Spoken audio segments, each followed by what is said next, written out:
Bradford City were in the third tier of English football when chairman Jeffrey Richmond stated, "I believe Bradford City can become a very big club. I don't see any reason why this city wouldn't support a Premier League club." It was a huge statement, but he delivered.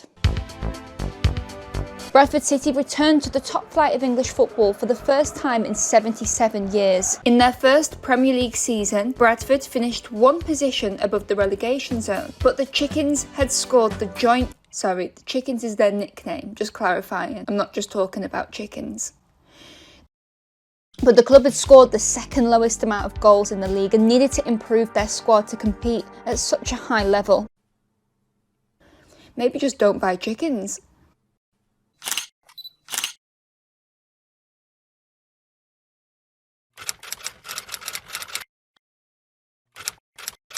Jeffrey Richmond invited fans to the press conference to welcome Benito Carbone, the highest paid player in Bradford's history. Are you ready? £40,000 per week. Jeffrey Richmond gifted Carbone a 7-bedroom house. 7. It's a hotel. Wonder if he had more than one bathroom. Show off. It is an enormous gamble, admitted Bradford chairman Jeffrey Richmond, but we want to give our supporters something to cheer about. Benito Carbone represented the high-risk growth strategy that Richmond chose. Wages had increased from 5 million to 11 million, and work began on extending Valley Parade. When the stadium work was completed, the capacity of the stadium had been increased to 25,000, and Bradford were left with a £7.4 million mortgage to repay. A lot of money has been ploughed into this season.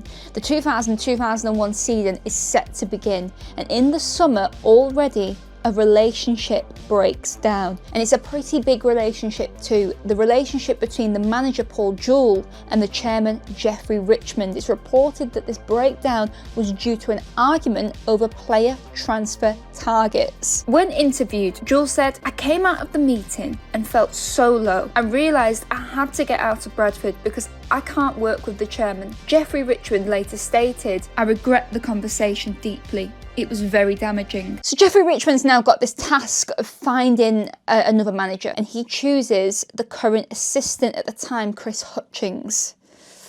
Lee Sharp, Bradford player at the time, wrote in his autobiography, "Who would we get as manager at this most important moment in the club's history? Chris Hutchings." Who?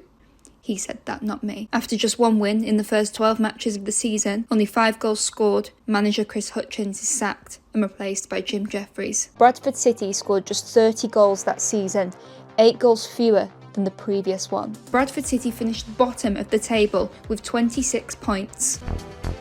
Bradford City's relegation coincided with a new TV premium sports channel, ITV Sport. ITV Sport launched in August 2001. It would broadcast tennis, Champions League and English Football League matches below the Premier League. However, due to low subscriber numbers and therefore low profit, ITV Digital collapsed in 2002 and was unable to pay the full television agreed deal with the clubs. So that's 72 clubs affected by this. £178.5 million in total that was owed to those 72 clubs.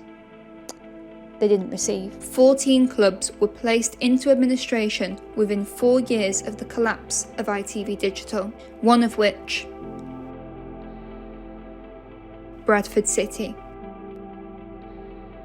My name is Sam and I've supported Bradford City for 14 years.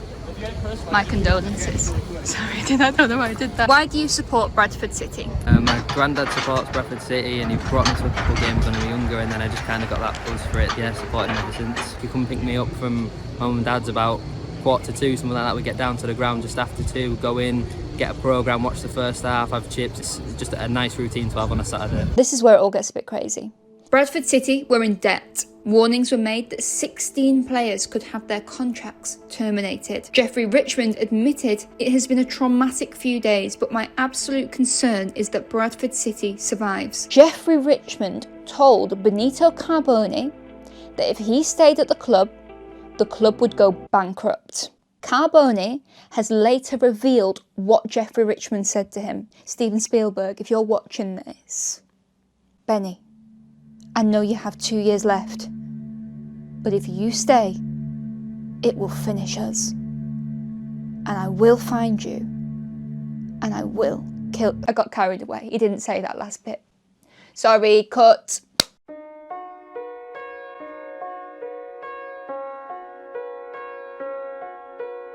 If he gives up the remaining years on his contract, it's reported that he will lose between 2 and 3.32 million pounds. He has a family. He doesn't know when his football career will end. Football back then is not like football now. He was one of the highest paid players in the Premier League. He will not get that wage elsewhere. He's got a 7-bedroom house in Leeds, possibly 2 bathrooms or more. The obligation of the club is to pay. If he wants that money, he can bloody well have that money. What would you do? We know what the right thing is, but what did Benito Carbone do? If Bradford City went out of business, how would that make you feel? Well, I think my immediate reaction would be absolutely delighted, but then when you actually think about it, I think it would be tough then to try and support another club. There's a lot of clubs that are locally, but I don't think anything will ever be Bradford City, to be honest. Bradford City!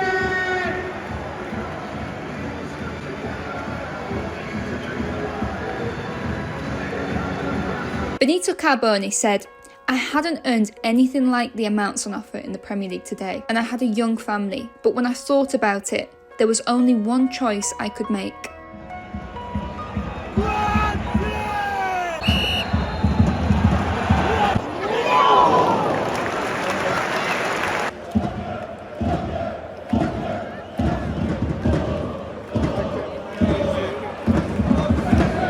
I couldn't be the person who put Bradford City out of business. I think about the fans, I think about the people behind the scenes at the club, and I think about what the club means to the local area.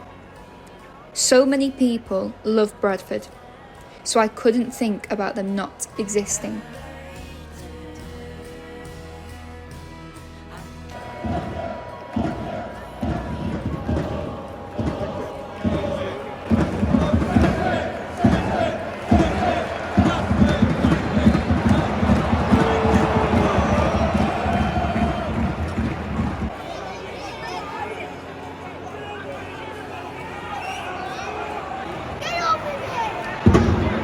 Would you ever change being a Bradford City fan so that you could support a Premier League club? Absolutely not. As much as I probably hate Bradford City more than I love them, it's my club, it's the team that I've always supported, always loved, so yeah, absolutely no chance.